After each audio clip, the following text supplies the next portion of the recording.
Bismillahirrahmanirrahim. Yang terhormat Bapak Ferly Septi Irwansyah MSI, selaku dosen pengampu mata kuliah Kimia Unsur Transisi, dan teman-teman yang berbahagia. Assalamualaikum warahmatullahi wabarakatuh.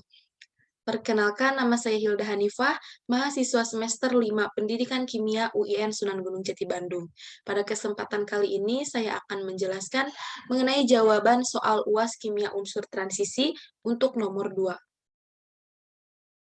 Nah, untuk soal yang pertama yaitu sebutkan jenis reaksi yang terjadi di atas dan jelaskan pula syarat terjadinya reaksi tersebut.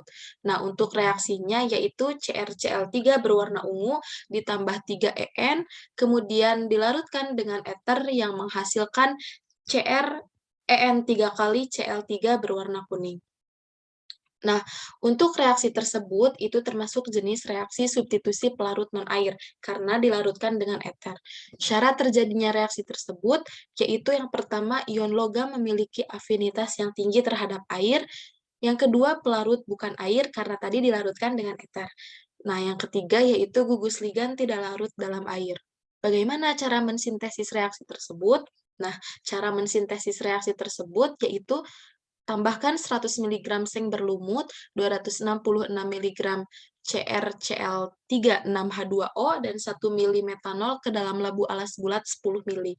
Dan tambahkan 1 ml etilen ediamin, kemudian letakkan kondensor reflux di atas labu sambil diaduk selama 1 jam, kemudian dinginkan larutan hingga suhu kamar.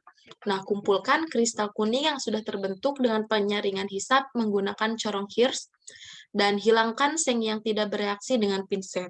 Lalu, cuci kristal yang sudah disaring dengan 0,5 ml bagian etilen ediamin 100% dalam metanol sampai pencucian tidak berwarna. Kemudian bilas dengan eter sebanyak 0,5 ml dan amati kristal sampai mengering. Nah, untuk soal yang kedua, yaitu jelaskan dengan singkat metode sintesis dan karakterisasi dari senyawa koordinasi yang Anda ketahui.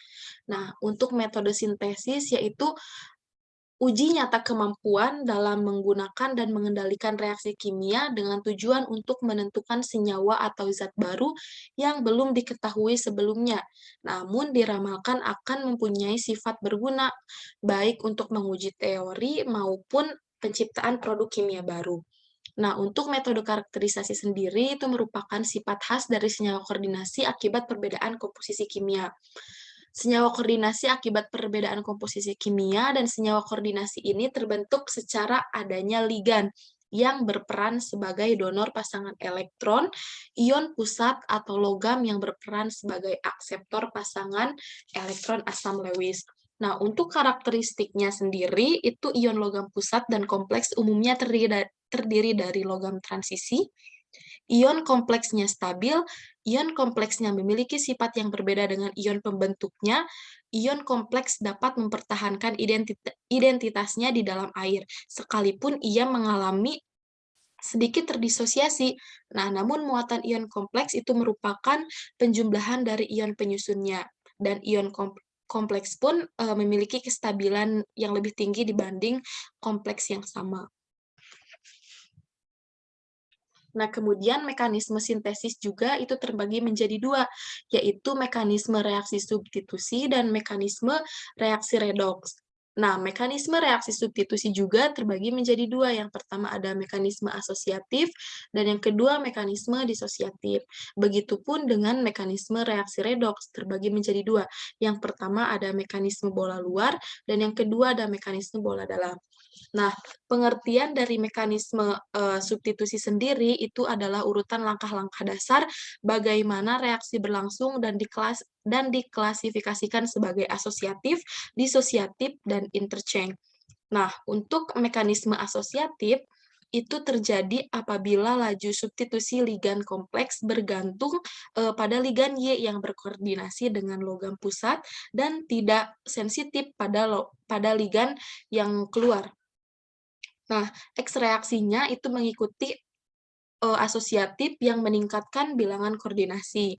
Untuk mekanisme disosiatif, yaitu mekanisme yang sering dijumpai pada senyawa koordinat dan senyawa kompleks pentakoordinat yang terbentuk dengan eliminasi X.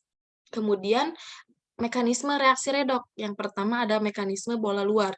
Nah, mekanisme bola luar juga itu terbagi menjadi dua. Yang pertama mekanisme perpindahan ligan, dan yang kedua mekanisme jembatan ligan. Untuk mekanisme bola dalam, itu terbagi dua juga. Yang pertama disertai perpindahan elektron, dan yang kedua tidak disertai perpindahan ligan. Adapun contoh senyawa kompleks, salah satu contohnya yaitu heksamin nikel 2 klorida. Mensintesisnya yaitu pembuatan larutan amonium klorida, pembuatan larutan nikel 2 klorida, pencampuran larutan amonium klorida dengan larutan nikel 2 klorida, kemudian penambahan larutan amonium, kemudian dinginkan di penangas air es selama 1 jam, dan dikristalisasi, lalu tambahkan amonium agar kristal tidak menempel pada gelas kimia, dan cuci dengan etanol, kemudian dipanaskan dengan suhu kurang dari 50 derajat Celcius, dan yang terakhir timbang, amati, dan hitung persen rendemennya. Kemudian karakterisasi dari heksamin nikel 2 klorida yaitu bentuk padatan kristal berwarna ungu, bentuk kristalnya monoklin, dan bentuk geometrinya oktahedral. Nah, untuk Ni itu sebagai atom pusat, NH3 sebagai ligan, dan Cl sebagai senyawa ion. Mungkin cukup sekian yang bisa saya sampaikan, kurang lebihnya mohon maaf. Terima kasih. Wassalamualaikum warahmatullahi wabarakatuh.